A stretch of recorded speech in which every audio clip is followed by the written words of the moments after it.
agradecermos, enaltecermos ao nosso Deus.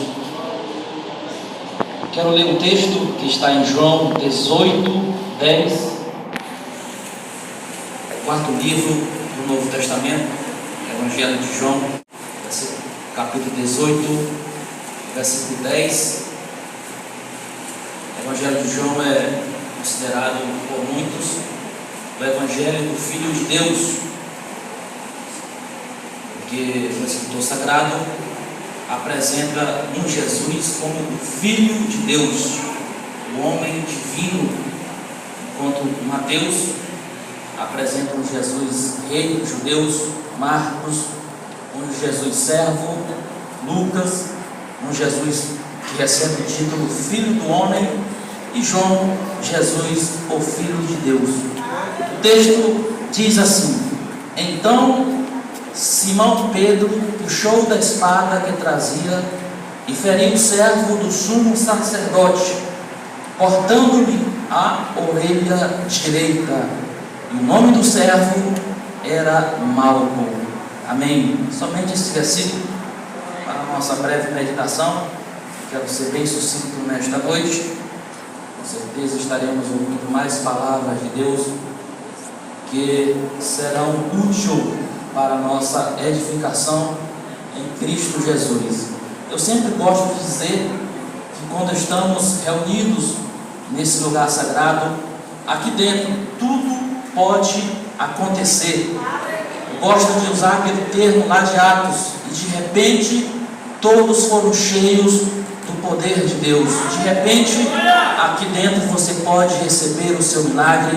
De repente aqui dentro você pode receber a sua cura divina. Eu tenho certeza que Deus estará aqui sondando os nossos corações. Acredito que quando estamos reunidos em um recinto como esse, o olhar de Deus desnuda as nossas vidas, e Ele não enxerga a sua roupa, Ele não enxerga a forma que você se veste, mas Ele enxerga a sua alma, Ele enxerga a intenção do seu coração, e Ele sabe os que são verdadeiros. E eu creio, irmãos, que todos aqui estão com um único propósito, que é adorar ao Senhor. Aleluia. O texto sagrado nos fala sobre Malco. Esse episódio aconteceu no Getsemane, e em toda a Bíblia Sagrada, única e exclusivamente, a Bíblia faz menção de Malco apenas aqui no Getsemane. Todos os quatro evangelistas, eles fizeram menção desse episódio ali no Getsemane: Mateus, Marcos, Lucas e João. Porém, apenas João menciona o nome de Pedro e de Malco.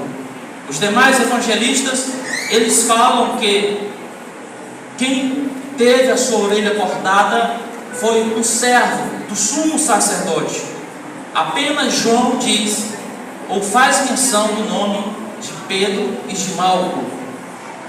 Eu acredito que a maioria de nós, durante toda a vida, desde pequeno, a gente ouve falar dessa história.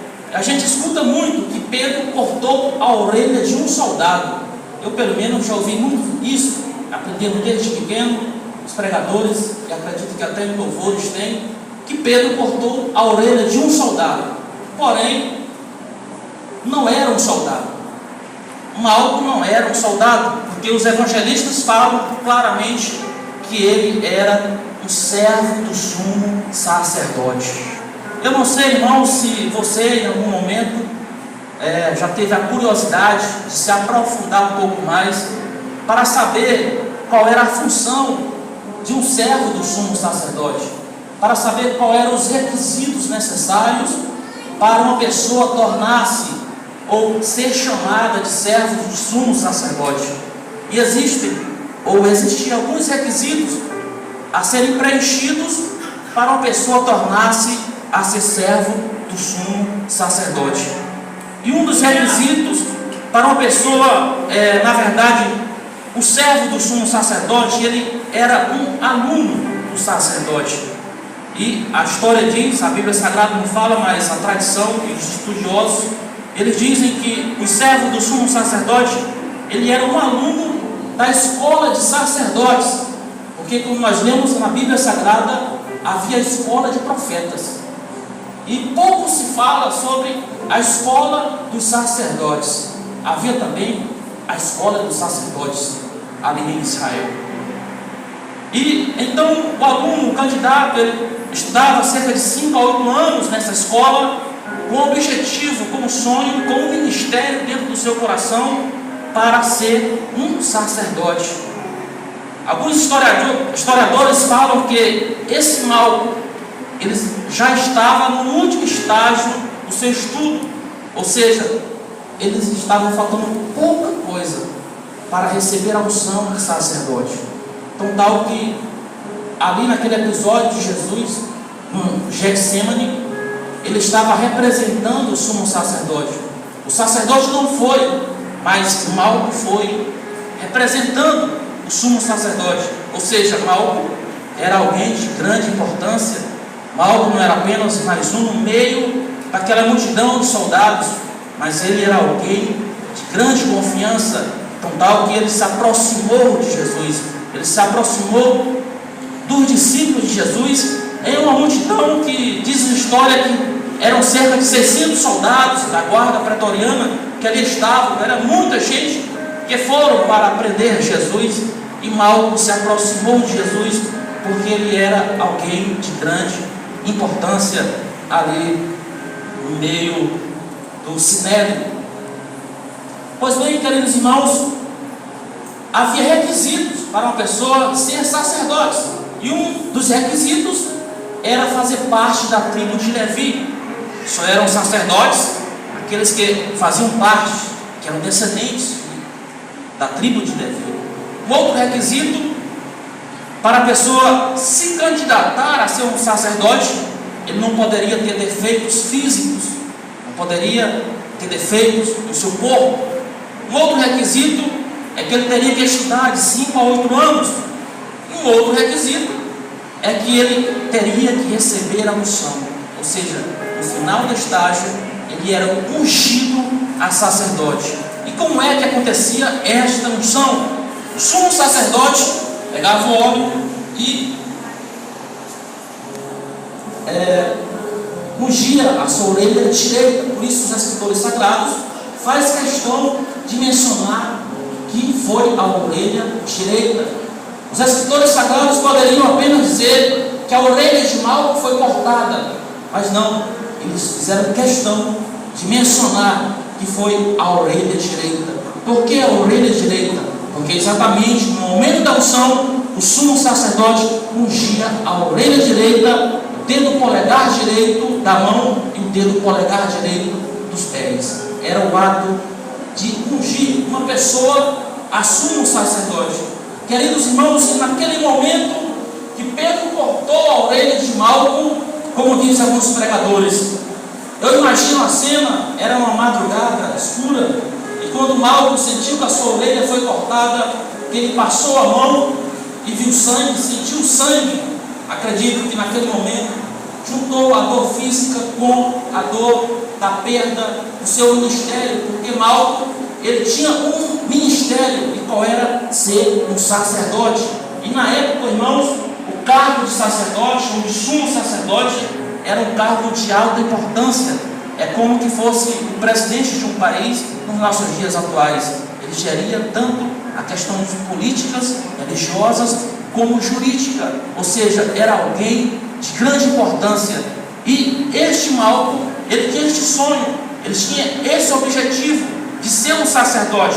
Porém, para ser um sacerdote, se ele tivesse algum defeito físico, jamais ele seria um sacerdote, porque no momento em que Malco teve a sua orelha cortada, o objetivo dele caiu ao chão, os sonhos deles caíram ao chão, porque jamais ele poderia ser ungido a sacerdote com a sua orelha direita cortada.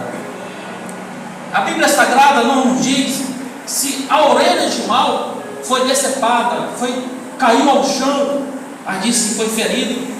E diz que Jesus colocou no lugar. Jesus curou a orelha de Malco. Queridos irmãos, uma coisa certa é que naquele momento, se Jesus Cristo não estivesse ali para curar a orelha de Malco, jamais ele seria um sacerdote. Jamais os sonhos dele, o ministério dele iria continuar como antes. O que eu quero dizer com isso, irmãos, na nossa vida, eu não sei o que tem acontecido com você, às vezes conosco, ao longo dos anos, ao longo dos dias, algo acontece na nossa vida que parece que interrompe o nosso sonho, interrompe os nossos objetivos, interrompe as nossas vontades, mas assim como Jesus restaurou a orelha de Malco, Ele pode restaurar os nossos sonhos, restaurar o nosso ministério, restaurar nossas vontades. Muitas pessoas, ao longo dos dias, ao longo dos anos, deixam perder os seus sonhos, deixam perder o seu ministério. Quantas pessoas que há anos tinham uma vontade tão grande de se empenhar na obra de Deus, de trabalhar com avidez na obra de Deus, e às vezes, ao longo do caminho, ele deixou perder essa vontade, deixou perder aquela chama que ardia no seu coração. Mas Jesus Cristo é aquele que veio para restaurar. Aleluia! Jesus Cristo é aquele que veio para levantar o caído, é aquele que veio, irmãos, para restaurar a nossa fé, restaurar o nosso ministério, restaurar a nossa esperança, e então você continuar com a cabeça erguida, com seus objetivos a chegar até o final e trabalhar para a promoção do reino de Deus. E a nossa palavra é: não desista, não desanime, porque Cristo quer que você vá até o final com o seu ministério, com a sua proposta e com os seus objetivos. Essa palavra em nome de Jesus. Você se fosse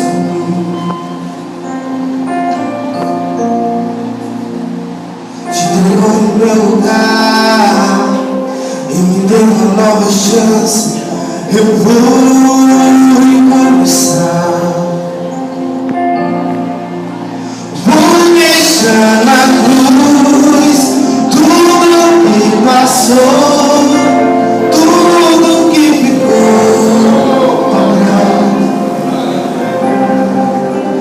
Olho pra você, corro pra você, o seu amor me chama.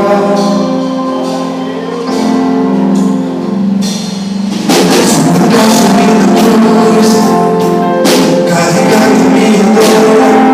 Você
tudo que ficou pra trás.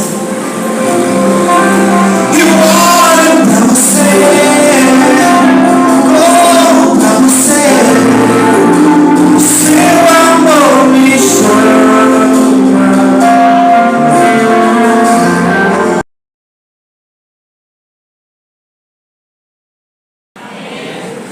Graças a Deus, estamos felizes e alegres, porque estamos na casa do Senhor. Queridos, vamos abrir João, Evangelho de João, capítulo 14, verso 1 em diante. João 14, verso 1 em diante. Deixa eu ver a parábola.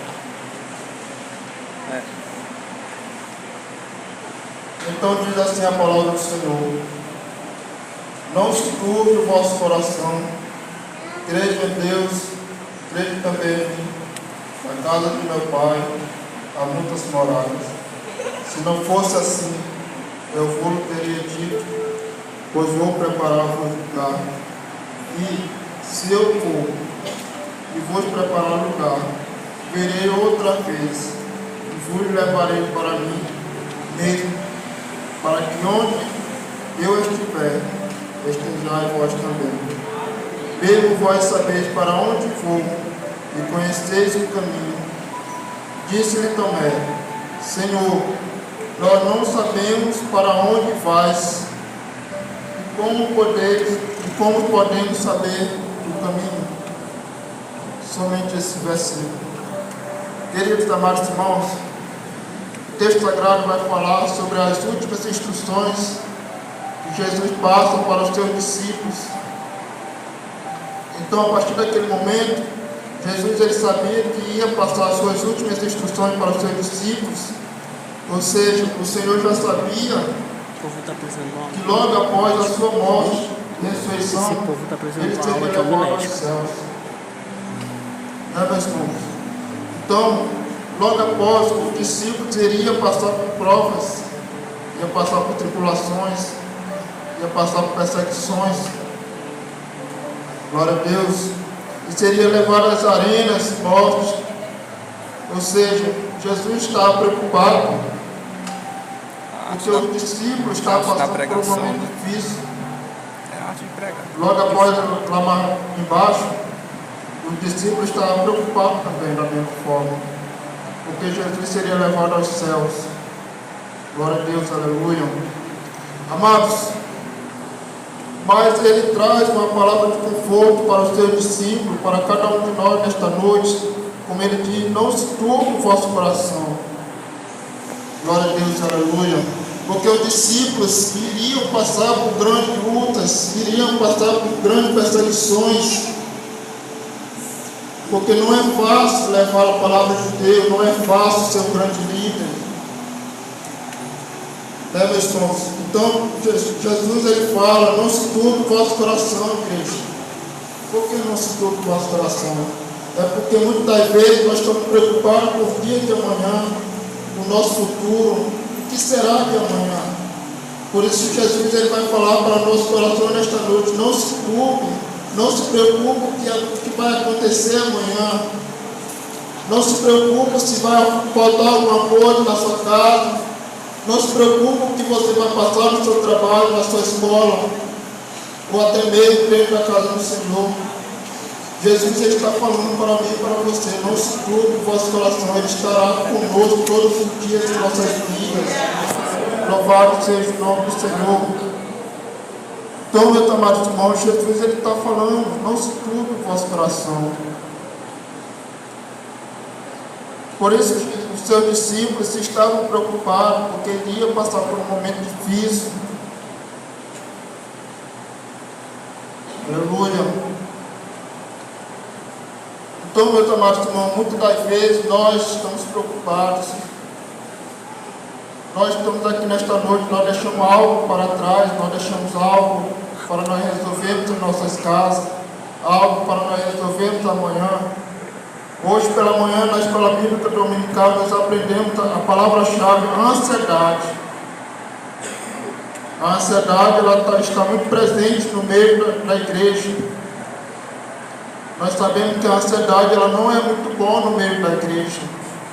Por isso, Jesus ele nos ensina nesta noite: não se turbe o vosso coração, entrega os seus problemas, entrega as suas dificuldades, entrega os seus momentos difíceis na mão do Senhor, porque Ele está convosco todos os dias em nossas vidas.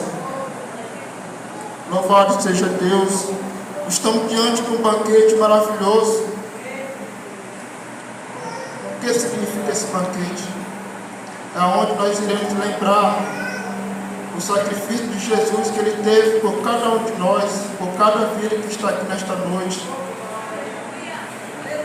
Onde Jesus derramou sua última gota naquela cruz do Calvário em favor de cada um de nós que estamos aqui nesta noite. Louvado seja Deus. Jesus ele andou vários metros carregando aquela cruz, carregando as nossas dores, carregando as nossas culpas, carregando a nossa iniquidade, nossas murmurações. Tudo isso Jesus ele levou. Mas eu creio que Jesus está aqui nesta noite. Deus ele quer fazer a diferença na vida de cada um. Glória a Deus. Por isso estamos aqui diante de um banquete especial, aonde traz um lembrete, a memória de Jesus Cristo, o sacrifício de Jesus Cristo na vida de cada um de nós. Estamos aqui nesta noite. Deus ele quer renovar nossa comunhão com Cristo nesta noite.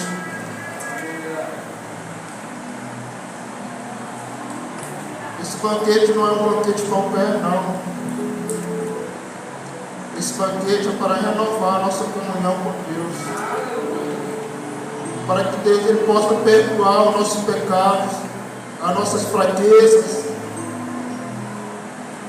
Porque o discípulo está passando um dia difícil, assim como nós estamos passando por um dia difícil, dia de aflições, as adversidades do dia a dia.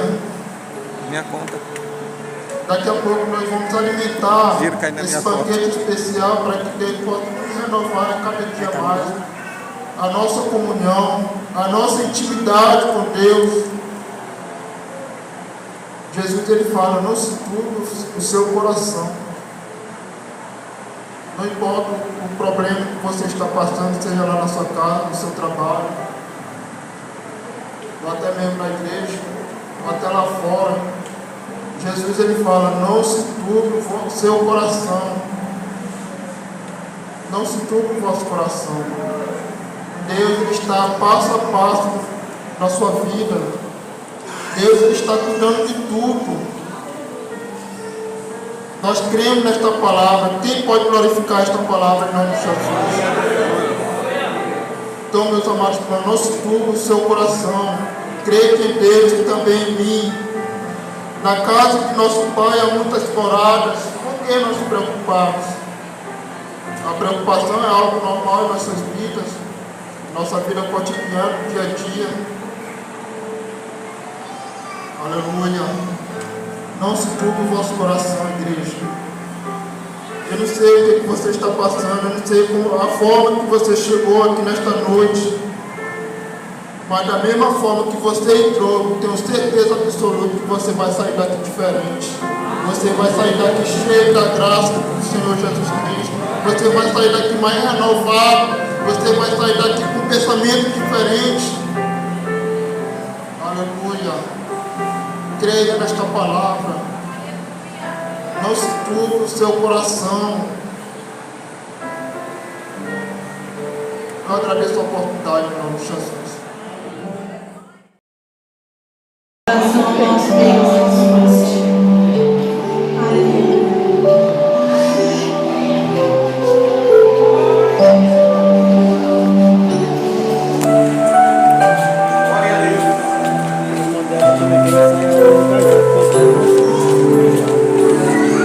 Era esse que era propício para saúde.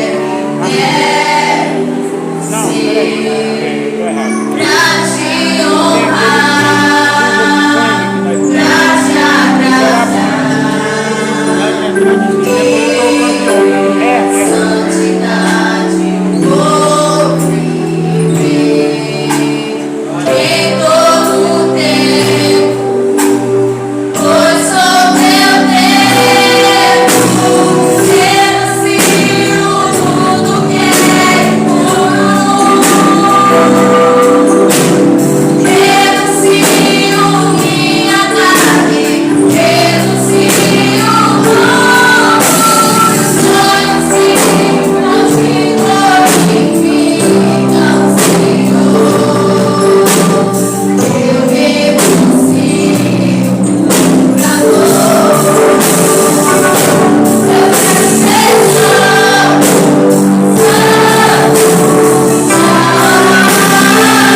para cearmos, para celebrarmos o nosso Deus, a nossa gratidão a Ele, pelo seu sacrifício, pela sua morte, mas também pela sua ressurreição ao terceiro dia. Observe que quando as mulheres foram ao túmulo de Jesus, naquela manhã de domingo, primeiro dia da semana, elas iam com o pensamento de ungir, cuidar, fazer a preparação da cultura judaica. Porém, quando elas chegaram naquele túmulo, a primeira coisa que elas puderam observar é que a porta do sepulcro estava aberta. Isso nos traz uma visão daquilo que representa o túmulo com a porta aberta. Se eles tivessem fechado, lacrado como fizeram, a igreja não teria portas abertas diante dela. A igreja não poderia entrar, não poderia vencer, não poderia lutar, não existiria na terra. Mas graças nós damos ao nosso Deus, que removeu a pedra da porta do sepulcro. Aleluia! Para que o seu filho Jesus pudesse sair. Quando as mulheres chegam em frente ao sepulcro, que entram, elas tomam a segunda surpresa. Qual era? O túmulo estava vazio. Não havia ninguém naquele túmulo. As vestimentas que enrolaram o corpo de Jesus estava arrumada, colocada em cima da pedra, bem arrumadinha.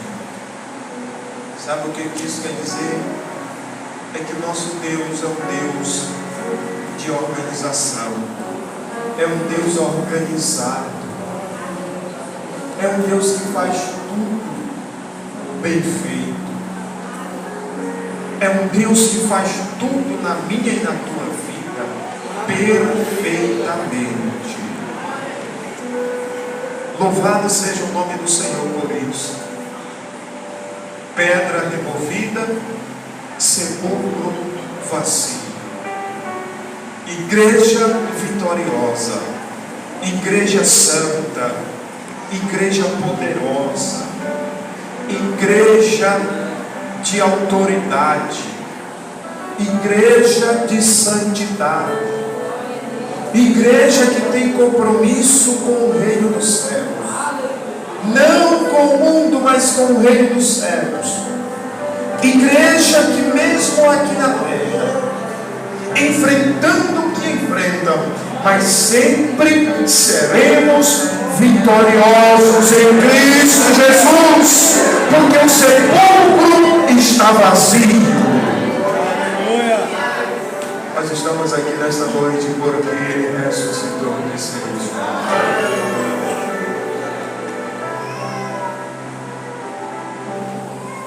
E quando nós chegamos no livro do Êxodo, no capítulo 40, lá no começo da história do povo hebreu, Deus ordena a Moisés construir um tabernáculo. E dentro desse tabernáculo era para ele colocar utensílios, veia de bronze, o altar de sacrifício, a mesa com os pães da proposição, no Santíssimo Lugar, o incensário e o objeto mais sagrado dos judeus, que era a Arca da Aliança, o castiçal, que representava os 7 Espíritos, e dentro da arca estava ali a vara de Arão que floresceu no dia do teste, e o pote com maná que Deus enviou para saciar a fome do povo quando eles pediram para Deus. Havia os sacerdotes que exerciam o ministério na casa do Senhor, do tabernáculo do Senhor. O sacerdote, eu sou o sacerdote. Eu sou o sacerdote. Ele entrava uma vez por ano no Santíssimo Lugar. Uma vez por ano. O sacerdote oferecia o seu serviço no átrio ou no pátio do tabernáculo. Oferecia sacrifício a Deus pelo povo e por si mesmo. Agora, no Santíssimo Lugar, somente o sumo sacerdote entrava uma vez por ano para oferecer sacrifício a Deus. E aqui no capítulo 9 de Hebreus, onde eu li lá no começo, fala disso aqui.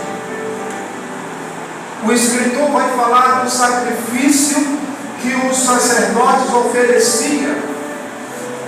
Todos, bodes, e eles, tudo que o povo trazia, o sacerdote pegava a mão, colocava a mão na cabeça do animal, transferindo a culpa para o animal e sacrificava. Pegava o sangue e espargia sobre o altar. E ali o animal era queimado em forma de sacrifício para Deus. E o escritor diz que isso não tinha efeito nenhum, porque era imperfeito, era imperfeição. Mas, porém, quando a gente lê no versículo 11, aí o escritor disse: mas veio Jesus Cristo,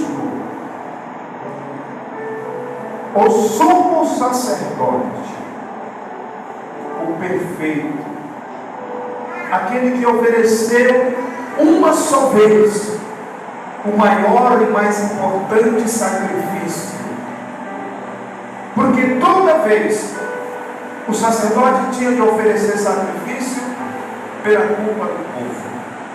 Porém veio Cristo oferecendo-se uma vez só, derramando o seu sangue para o perdão dos pecados, derramando o seu sangue para a purificação dos nossos pecados, uma vez só. O escritor diz no versículo 12 que nem sangue de bodes, bezerros, nem coisa semelhante a isso seria apropriado. Porém veio ele uma só vez e entrou no santuário, e havendo efetuado uma eterna redenção por nós. Aí ele vai dizer que se o sangue de touros e bodes, cinza de ovelha, que eram esparcidas sobre os imundos, os santificavam, quanto mais o sangue de Jesus Cristo. Quando João olha para Jesus, ele identifica Jesus como um cordeiro que seria sacrificado, e o seu sangue seria espargido por toda a humanidade. Louvado seja Deus. E lá está Jesus Cristo pendurado numa cruz. E o texto vai dizer que quando ele está ali, o seu sangue cai sobre a terra. E sobre aqueles que talvez estavam ali, quem sabe, o sangue respingava sobre aquelas pessoas. Mas passa-se os anos, aí aquele sangue brota na terra, e da semente daquele sangue vai nascer um povo, vai nascer uma igreja santa, vai nascer uma igreja poderosíssima aqui na terra, que o inimigo tenta destruir, mas o sangue de Jesus é o que nos dá vitória sobre Deus.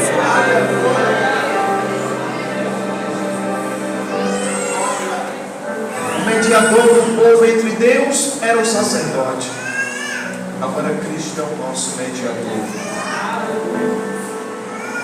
de um novo testamento, de um novo sangue